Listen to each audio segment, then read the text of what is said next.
David Harding Counterspy. Washington calling David Harding Counterspy. Harding Counterspy calling Washington.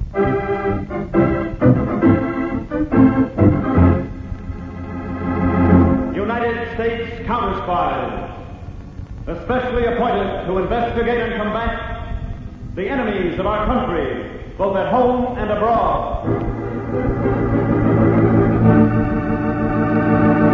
Tonight, the case of the hijacked country. A thrilling counter-spy report to the American people.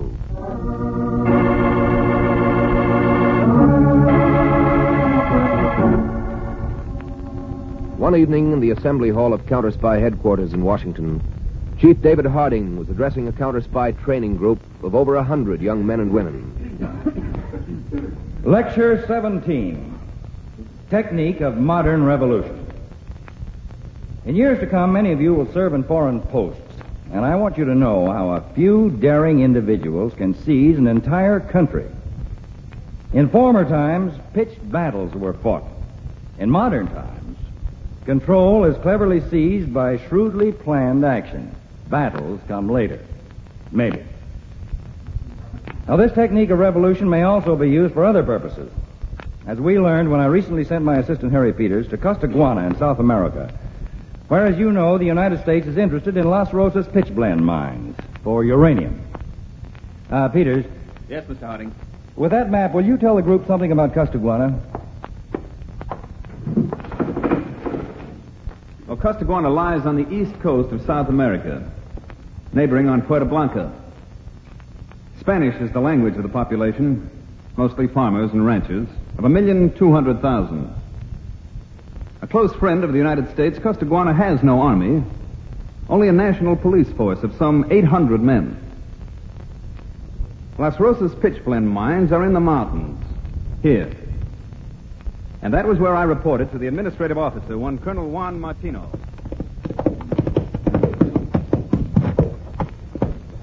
Easy, Chico. Easy, boy.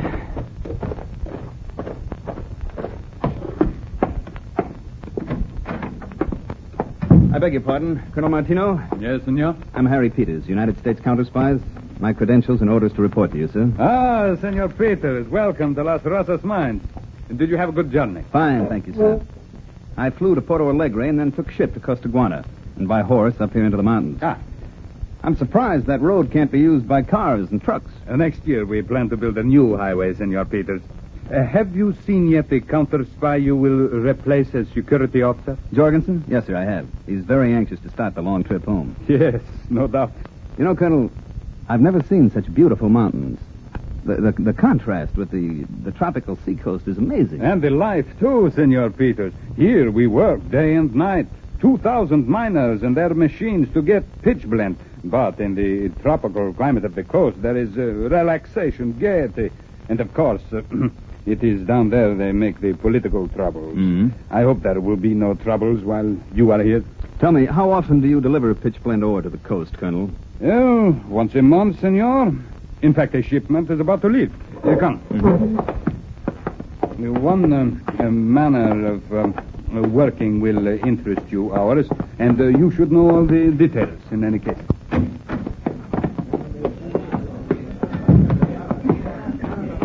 Do you keep an armed force here, Colonel? A few men, senor. But when we send the ore down to the port, police are sent from the capital to various danger points on the road. We take no chances. I see. My duties, I understand, include riding down with the ore shipment next month. Yes.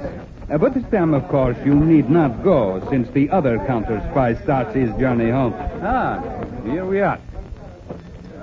Well, that's quite a sight, Colonel. You see those carts, each drawn by 8 mules with bells and handled by a driver and a relief man? Oh, yes. Now they are about to start. So long, Jorgensen.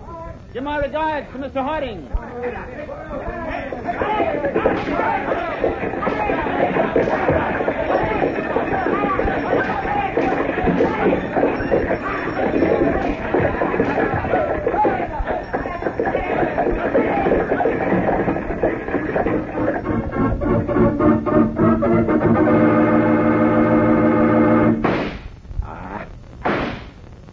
Better.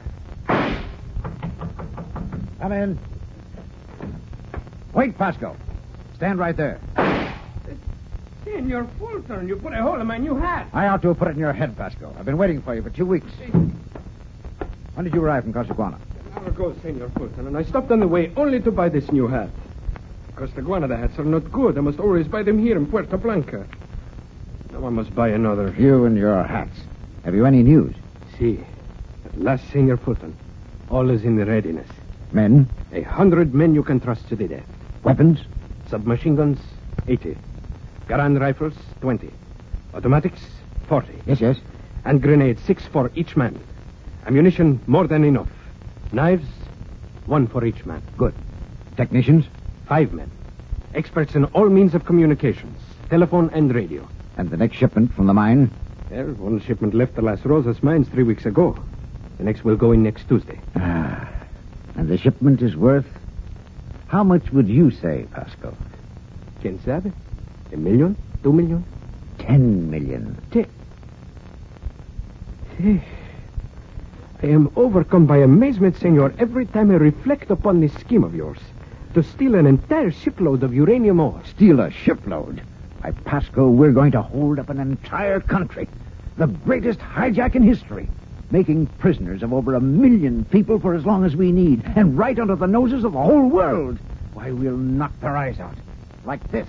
1, 2, 3.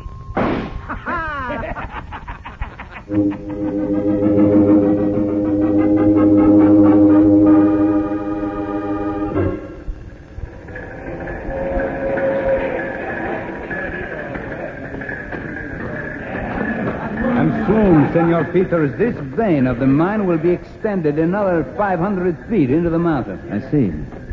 How long will the mine last, Colonel? The experts tell me 50 years, Senor. But let us hope that before that the world will have no more need of uranium for bombs, but only for peace. You can double that, Colonel. You have seen almost everything, Senor. Shall we go back to the surface? I'm ready. I make my first trip with the card convoy on Tuesday. I've got some reports to send first to Washington, just saying everything under control.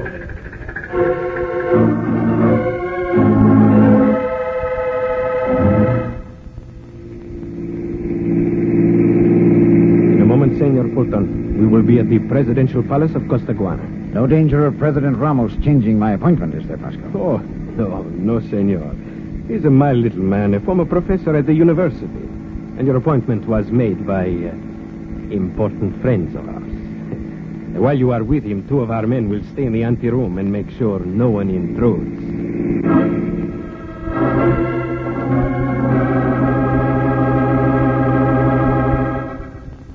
It is an honor to Costaguana, Senor Fulton. So many important American businessmen like yourself come here to help develop our country. I appreciate your feelings, Mr. President. Now, I wish you to tell me in what way I can help. As president of Costaguana, I am anxious to convince our good friends of North America that we will do everything... Mr. President, you don't have to convince anybody in the States. Just me, right here in your office. But you produce a pistol. I do not understand this kind of American joke. It's no joke, Mr. President. I am the president in the very center of our capital city. It is incredible. You mean you don't believe I'd kill you? Kill me? All you have to do is to believe your eyes. Look at this gun. Think about a bullet coming out of it. Aimed at your chubby little body. I understand. But why do you do this? I'm taking over your whole country. For a day, 2 days, a week. As long as I need it. Revolution. But you must have an army, thousands of men. You... Mr. President, I am pulling my revolution with just 100 men. In the modern way. You are a madman, Senor Fulton. Am I, Mr. President? Why, your country has no army, so I need only 3 points of control. You for the top authority, communications, and the police. With those in my hands, everything will seem to go on as before, except for this gun aimed at your stomach. The greatest hijack in the world, a whole country. Simple, isn't it, Mr. President?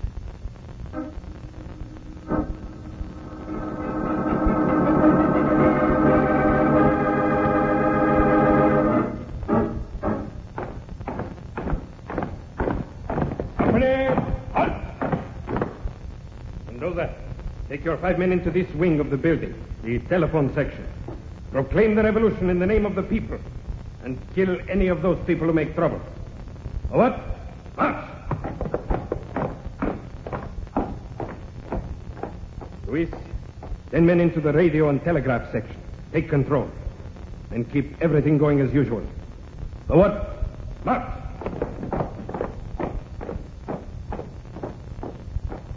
All right, the rest of you, with me into this wing. The administration. Come.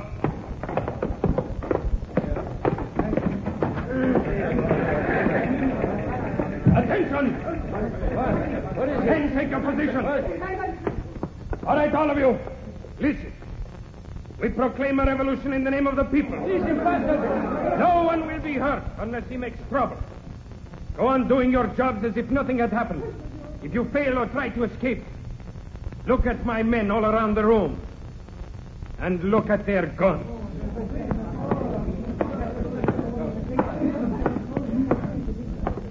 You, senor. You are the director of communications? Si, but please have your revolution, but do not disturb us. You will make no trouble? Oh, no trouble. I only want everything to go smoothly. It is very hard to make things go smoothly. I do not want your revolution to disturb everything. Very good. A healthy way to feel. The rest of the building is already in our hands. A man trying to escape. Shoot him, you fools! Silence! Silence! That is what happens to anyone who makes trouble. Is that clear? Now, Senor Director, you will pick up that telephone and connect me directly with the office of Presidente Ramos. What? The direct private number. Quickly. Si, only please do not disturb the communication. I will take that telephone. Hello. Senor Fulton, it is Pasco. We are in total command. Good work. And on time, too. President Ramos has just signed his first order. But, of course, you know what it is. Si, Senor Fulton. We will transmit that order at once.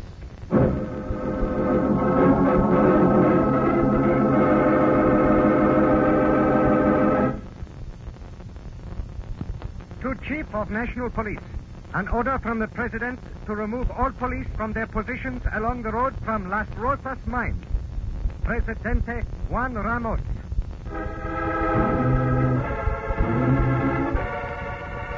Now, Mr. President, do I pull this trigger, or do you telephone this next message I've written out for you? Very well. Hello? You will send this telegram to Las Rosas mine by order of Presidente Ramos. Emergency. To safeguard the pitch blende. The shipment will be taken by the convoy not to the freighter USS Flygull as previously ordered, but to the independent freighter at Pier 14. Signed, Ramos, Presidente.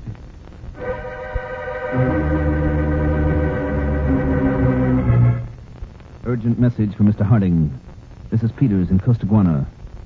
Just received orders signed by President Ramos to divert current pitchblende shipment from regular ship to another. Colonel Martino in command here, not disturbed, but I am.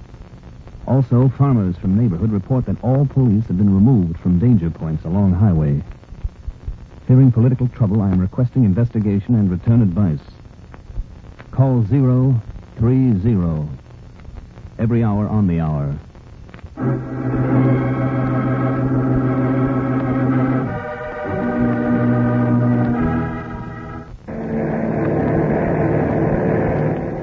Harding will reach our destination in about 2 hours. Thanks, Edward. I'm seriously worried by Peter's latest reports. They suggest a revolution. We'll have to land in Puerto Blanca across the frontier from Costaguana.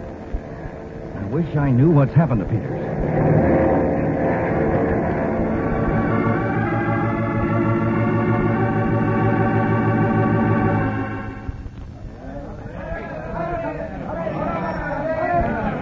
Senor Peters, the convoy is ready to leave the mine. Colonel Martino, I beg you once more, telephone the President's office for a confirmation of this order to deliver to a different ship. I'm a soldier, senor. I cannot question orders. Colonel... Colonel, look. Just arriving. Isn't that a detachment of mounted police? Ah, yes.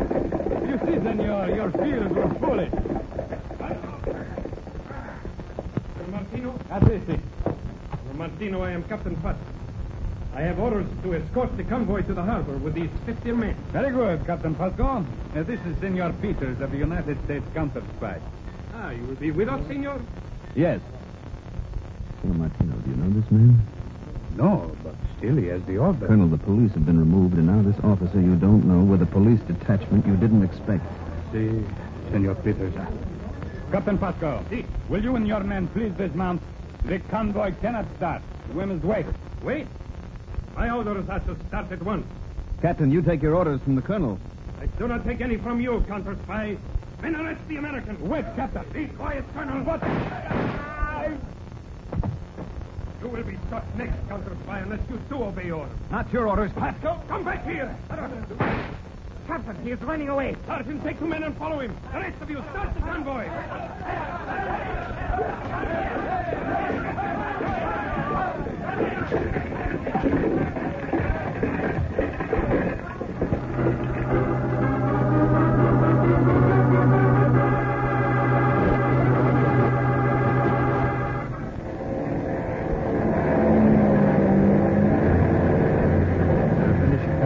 Mr. Harding, we're coming down to land. Yeah. Hope this plane isn't too big for the landing strip. Here's the bump.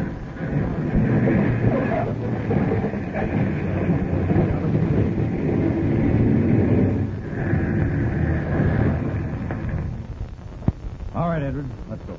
All right. Mr. Harding. Oh, that's Peters, Yeah. Mr. Harding. Got here safely. Hello, Steve. Hi, Edward. Well, good to see you, Peter. And a narrow squeak, huh? Yes, after I broke away from that phony police captain, Pasco, 3 men trailed me for about 6 hours as I headed for the border in this rendezvous point. Yeah? I lost them early this morning. Peters, we've had some reports during our flight from the secret listening posts we maintain in Costaguana. Yes? There doesn't seem to be a real revolution going on. Neither the radio broadcast nor the newspapers have mentioned it. But communications and the police and President Ramos seem to be under outside control. All to steal that shipment of ore. A scheme, Mr. Harding. Who's at the head of it, Peters? No idea at all. Well, whoever it is certainly understands modern methods. All he sees were the 3 things he needs most: authority through the president, force through the police, and communications. But why steal a shipload of pitch blende ore? Well, it might be transferred to other ships at sea under the orders of some country that need uranium. They'll all have scattered before anything can be done. What are our chances now, Chief? Have you got your shortwave radio, Peter? Yes. Now, we'll use that to reach our listening post in the capital of Costaguana. Pull together a force of armed men. And we'll meet them at the seaport at the point where the highway from the mountains reaches the dock area. Let's go.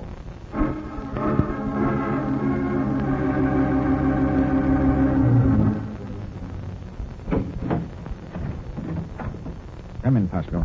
Si, senor. I see everything is calm elsewhere in the presidential palace. And it's calm in here, too. Ah, el Senor Presidente. He sleeps. Collapsed. I'm dead myself. Haven't slept for 48 hours. Have you got any news since that counterspy escaped you? Si. When I came into the city just a while ago, I obtained several reports from our own observers. There are rumors around the city of other counterspies. Other counterspies? Si. How could they get into the country without my knowing? The rumors say they came from over the frontier. And you've got to assign men, not police, but some of our own men, to hunt them down and kill them. I will do so. Now, the convoy from the mine. It's due to arrive at the ship at 7 tonight, right? In 2 hours. Good. You go and send the men out after those counterspies, then phone me here and I'll join you at the ship. Now go on, get going.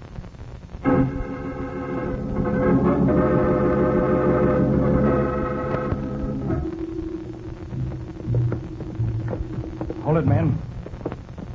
Now, we've overpowered the outside guard of the communications building. Now, the big job. The administration wing. I'm afraid we can't take it without violence. There must be a lot of the regular personnel being held in there, Mr. Harding. We'll have to break in and warn them fast before any shooting starts. That's my job. Attention, everybody. Throw yourselves on the floor. A bow. Please do not disturb everything. You men with machine guns, surrender. All right, men, fire.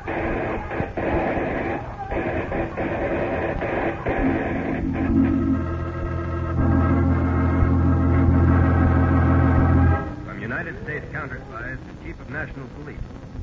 Criminal revolutionary plot exposed.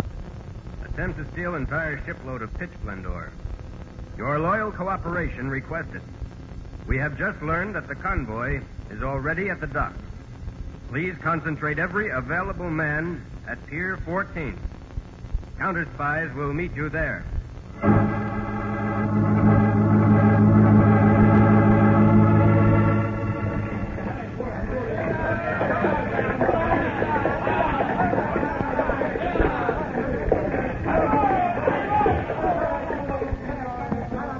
All you men, unload those carts onto the ship, and fast.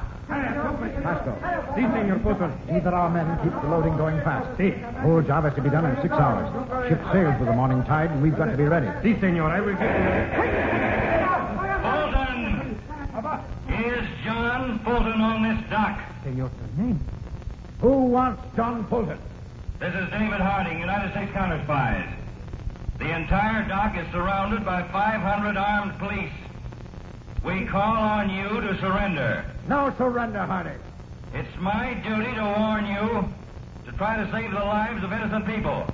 If you personally do not surrender, we attack. Senor Fulton, we are defeated. Not yet, Pasco. Maybe they'll get me, but I get Harding first. Get out of my way. What's your answer, Fulton? I'm coming. You men, clear out of my way. Senor, I did of it. Oh, my case, Look.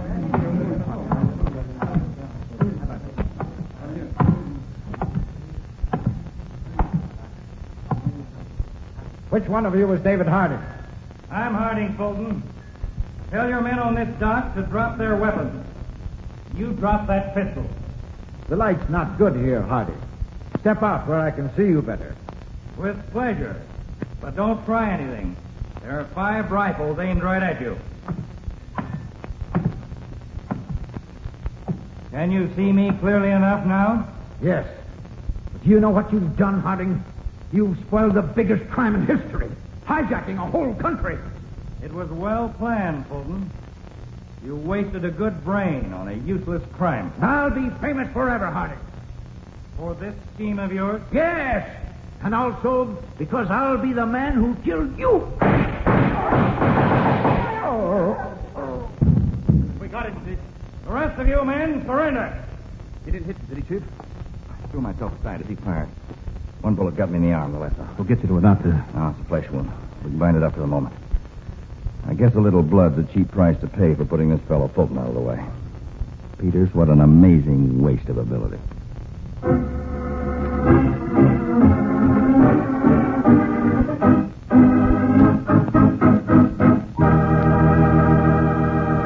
Tonight's Counterspy program originated in New York and was directed by Leonard L. Bass, dramatized by Paul R. Milton, and featured Don McLaughlin and Mandel Kramer with music by Jesse Crawford.